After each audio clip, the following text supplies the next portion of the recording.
এটা লিখেছেন পূর্ণাহুতি দাস। পূর্ণাহুতি দাস লিখেছেন এবং তিনি মন্তব্য করেছেন যে দর্শকের কথা অনুষ্ঠান হয় না কেন, আমাদের কমেন্টগুলো হারিয়ে যায় কেন, নিকোল কোথায়, গণমাধ্যম কি স্বাধীন? অনেকগুলি প্রশ্ন।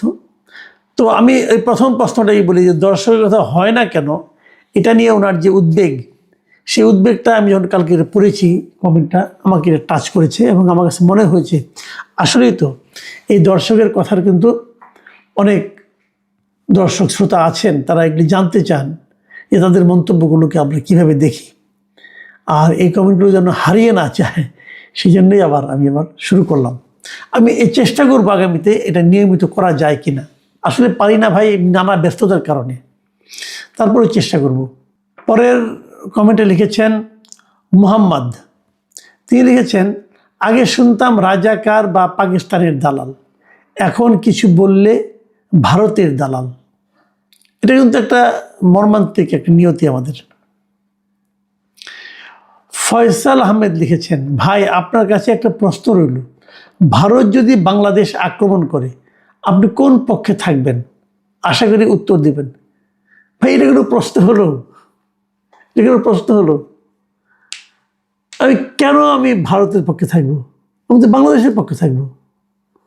বাংলাদেশ যখন বিভিন্ন টিমের সঙ্গে খেলে, এমনকি ফুটবল খেলে, বড় বড় টিম, বিশ্বে বড় বড় টিম, এমনকি ভারতের সঙ্গে খেলে, আমরা কি কখনো ভারতকে সাপোর্ট করি অথবা অন্য কোনো দেশকে সাপোর্ট করি? যদি বুঝি যে আমার দল হেরে যাচ্ছে, তারপরেও আমরা আমার দেশকে সাপোর্ট করি, এটা কি স্বাভাবিক না? আর ভারতের সঙ্গে বাংলাদেশকে ভারত আক্রমণ করে, তাহলে ভারত হবে সেখানে আক্রমণকারী দেশ। আক্রমণকারী দেশকে কখনো সাপোর্ট করা যায়? যাই হোক, আমার মনে হয় আপনি উত্তরটা পেয়েছেন। জাফর আলম লিখেছেন ভাই আপনিও ভয় পেয়ে গেলেন সৈয়দ আশরাফের জানাজাটার কথা বলতে। তবে এখানে ভয় পাওয়ার কথা না, আমার মনে ছিল না, কাজে আমি বলিনি। এরকম তো হতেই পারে, অনেক জানাজায় ছোট বড় হয়। আমি জানাজা সংক্রান্ত আরও কয়েকটা কমেন্ট পড়ে শুনে, একটা না।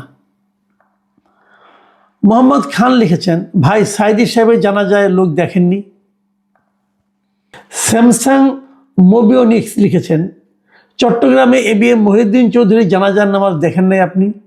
আমি নিজে ছিলাম, 10 কিলোমিটার লোকের লোকারণ্য ছিল। মোহাম্মদ ইয়াহিয়া লিখেছেন এটা জানাজার নামে তারেক জিয়ার আগমনকে চ্যালেঞ্জ করা হয়েছে। তো আমি এই জানাজা নিয়ে একটা কথা বলি, আসলে জানাজায় কত লোক হয়েছে এটা কিন্তু আসলে জরুরি না। জরুরি না কেন?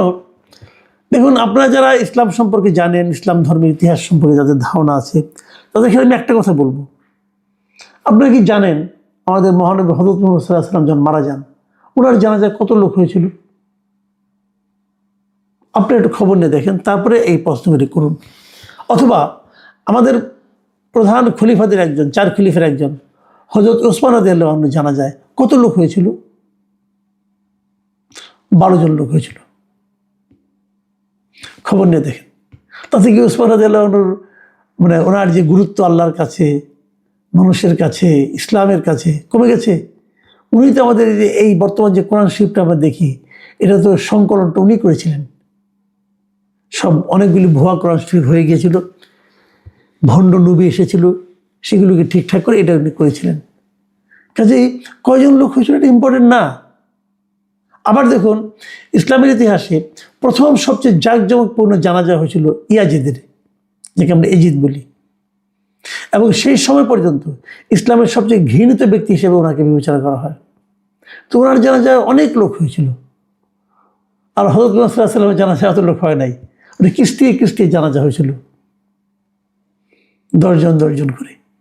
তো জানাজায় কত লোক হলো এটা গুরুত্বপূর্ণ না ভাই, এটা দিয়ে কোনো কিছু পরিমাপ করা যায় না।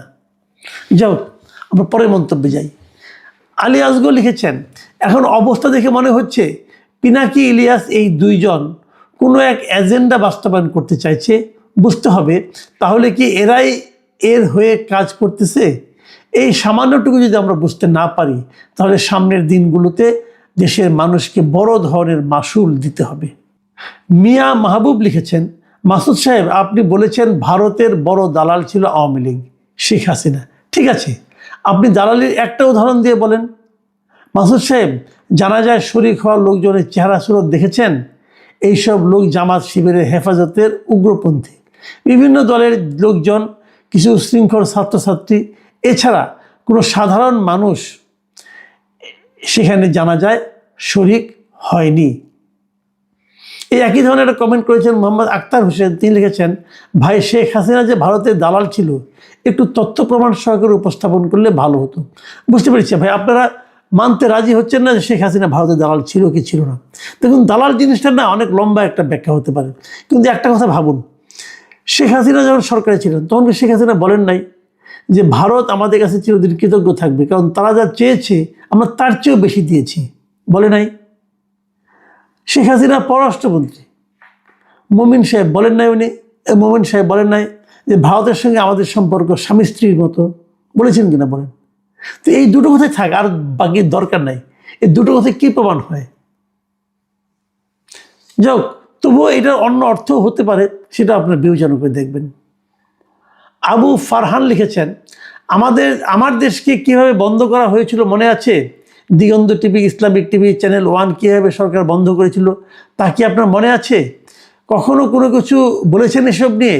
একবার সেই সব কথাগুলো বলে পাপ মুক্ত হন।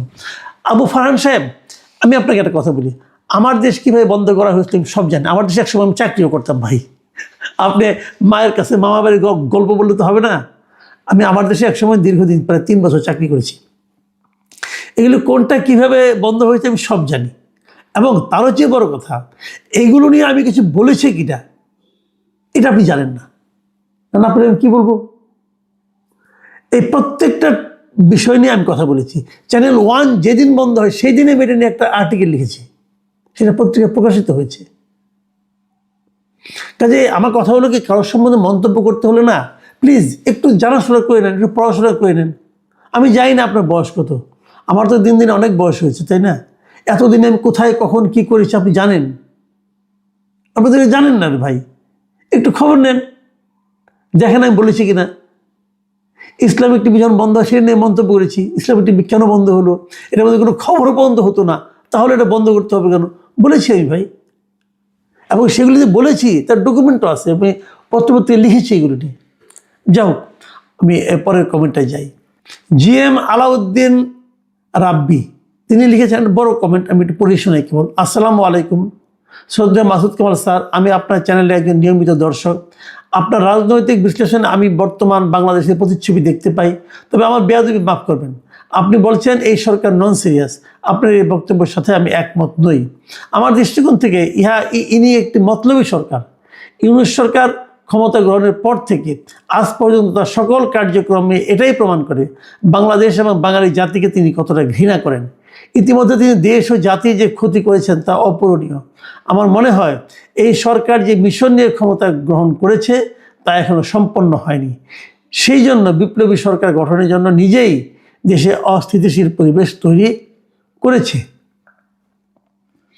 জসিমউদ্দিন লিখেছেন, বিপ্লবী সরকার না থাকায় ওসমান হাদি শহীদ হয়েছে, দেশের আইন শৃঙ্খলার উন্নতি হয়নি, সংস্কার হয়নি, তাই বিপ্লবী সরকার এই মুহূর্তে দরকার। খান রুবেল লিখেছেন, শহীদ হাদি নিজেই তো প্রথম আলো ডেইলি স্টারের হামলার বিপক্ষে ছিলেন, তাহলে যারা হাদি হত্যা বিচার চাইতে গিয়ে প্রথম আলো ডেইলি স্টারে হামলা করে হাদির বিদেহী আত্মার সাথে বেইমানি নয় কি?